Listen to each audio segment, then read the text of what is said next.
ഇത് നിങ്ങൾക്ക് ആരും പറഞ്ഞു തരില്ല, എൻ്റെ വിശാല മനസ്കത കൊണ്ട് മാത്രം ഞാൻ പറഞ്ഞു തരാണ്. അപ്പോൾ ഇതുപോലൊരു നൂലെടുക്കുക. എന്നിട്ട് നമ്മുടെ ഫേസിലുണ്ടാവും ഒരു ടൈനി ഹെയർ, അപ്പർ ലിപ്പ്, കവിളത്തൊന്നും എടുക്കാത്ത നല്ല, പിന്നെ അതൊരു ബാധ്യത ആവും. നമുക്ക് അപ്പർ ലിപ്പ് അതേപോലെ ത്രെഡ് ചെയ്ത് വന്ന് പിറ്റേ ദിവസം ചിലത് ഒന്ന് മുളച്ച് വരുമല്ലോ.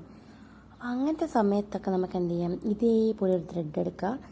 എന്നിട്ട് നമുക്ക് ചെയ്തെടുക്കാം ഈസി ആയിട്ട് കേട്ടോ. ഷോപ്പിൽ നിന്ന് നമ്മൾ ത്രെഡിങ്ങിൻ്റെ നൂല് മേടിക്കുമ്പോൾ നല്ല കട്ടിയുണ്ടാവും, കോട്ടൺ ആയതുകൊണ്ട്. ഇത് തീരെ കട്ടിയില്ലാണ്ട് തന്നെ പെയിന് വളരെ കുറവായിരിക്കും, പക്ഷെ പെയിൻ ഉണ്ടാവും കേട്ടോ. പെയിൻ വെച്ചാൽ ഭയങ്കര ത്രെഡ് ചെയ്യുമ്പോൾ ഒരു വേനൊക്കെ വരുമല്ലോ, അതാണ് ഞാൻ ഉദ്ദേശിച്ചത്. അപ്പോൾ ഇത് നമ്മുടെ 2 കൈ കൊണ്ട് മാത്രം ചെയ്യാം, ആരെ ഹെൽപ്പും വേണ്ട കേട്ടോ. ഞാനിങ്ങനെ അളവെടുക്കുന്നത് എന്താ വെച്ച് കഴിഞ്ഞാൽ നമുക്കിത് ഒരു കയ്യിനൊരിത് കിട്ടാനുണ്ട്, അതിന് വേണ്ടിയാണ് ഞാനിങ്ങനെ അളവെടുക്കുന്നത്. ഓരോ ഫേസിന് ആകൃതി വ്യത്യാസം ഉണ്ടാവില്ല, അപ്പോൾ അതിനനുസരിച്ച് ഇത് കറക്റ്റ്. ഇപ്പം ഇങ്ങനെയൊന്നും ചെയ്യുന്നവരൊന്നും ഉണ്ടാവില്ല, സലൂണിൽ അങ്ങനെ പോയിരുന്ന് കൊടുത്താൽ മതി, അവരെല്ലാം അടിച്ച് തുടച്ച് വൃത്തിയാക്കി തരുമല്ലോ.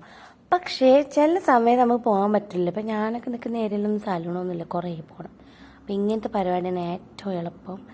അപ്പോൾ ഇങ്ങനെ കെട്ടിയിട്ട് കൊടുക്കുക. എന്നിട്ട് എന്ത് ചെയ്യുക, നമുക്കിതൊന്ന് ടൈ ചെയ്ത് കൊടുക്കുക, അല്ല അങ്ങനെ ട്വിസ്റ്റ് ചെയ്ത് കൊടുക്കുക. ഇതാണ് ഞാൻ പറഞ്ഞ കോഴിക്കളി. നിങ്ങൾ ആരെങ്കിലും ഇങ്ങനെ കളിച്ചിട്ടുണ്ടോ പണ്ട്? അപ്പോൾ ഇതെന്ത് ചെയ്ത് ട്വിസ്റ്റ് ചെയ്ത് പിന്നെ ഫേസിൽ ഓയിലൊക്കെ ഉണ്ടെങ്കിൽ എടുക്കാൻ കിട്ടില്ല കേട്ടോ. അപ്പോൾ എന്തെങ്കിലും പൗഡറൊക്കെ ഇട്ട് സെറ്റ് ചെയ്യാം. എന്നിട്ട് ട്വിസ്റ്റ് ചെയ്ത് കഴിഞ്ഞാൽ ഭയങ്കര ആരെ ഹെൽപ്പ് വേണ്ടെന്നുള്ളതാണ് ഇതിനൊരു പ്രത്യേകത കേട്ടോ.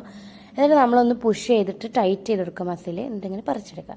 ചെറിയൊരു വേനൊക്കെ ഉണ്ടാവും ആദ്യം ആകുമ്പോൾ, പിന്നെ വേന കുറഞ്ഞു. പിന്നെ ഈ ഒരു കാര്യത്തിന് വേണ്ടി നമ്മൾ ത്യജിക്കുകയാണ്, ഇതൊന്നും ഇപ്പോൾ ആരും അറിയുന്നില്ലല്ലോ. അപ്പോൾ ഏതായാലും നമുക്ക് എന്ത് ചെയ്യാം, ഇത് വെച്ചിട്ട് പിന്നെ ഇതിൻ്റെ ഒരു മെക്കാനിസം എങ്ങനെ വർക്ക് ചെയ്യുന്നതെന്ന് വെച്ച് കഴിഞ്ഞാൽ, നമ്മൾ ഈ 2 ഫിംഗേഴ്സ് ഇങ്ങനെ അപ്പ് ചെയ്യുമ്പോൾ ആ സൈഡിൽ ചെറുതാവുമല്ലോ, അപ്പോൾ ആ ഒരു ഏരിയയിൽ രോമം ഇങ്ങനെ കുടുങ്ങിയിട്ടാണ് പോണത് കേട്ടോ. ഭയങ്കര ഈസി ആയിട്ട് എടുക്കാൻ പറ്റുന്ന എനിക്കൊന്ന് പ്ലക്കറിനേക്കാളും നല്ല വൃത്തി ഉണ്ടാവും കാണാൻ വേണ്ടിയിട്ട്. ഫേസ് കാണുമ്പോൾ നല്ല നീറ്റായിരിക്കും ഇത് ചെയ്ത് കഴിഞ്ഞാൽ. അപ്പോൾ ഇങ്ങനെ കവിള് എല്ലാ സ്ഥലത്തും നമുക്ക് എടുക്കാം കേട്ടോ. കവിളത്ത് എടുക്കാം, ചിന്നിലെടുക്കാം, മൂക്ക്, അങ്ങനെ എല്ലാ ഭാഗത്തും നമുക്ക് ഈ ഒരു രീതിയിൽ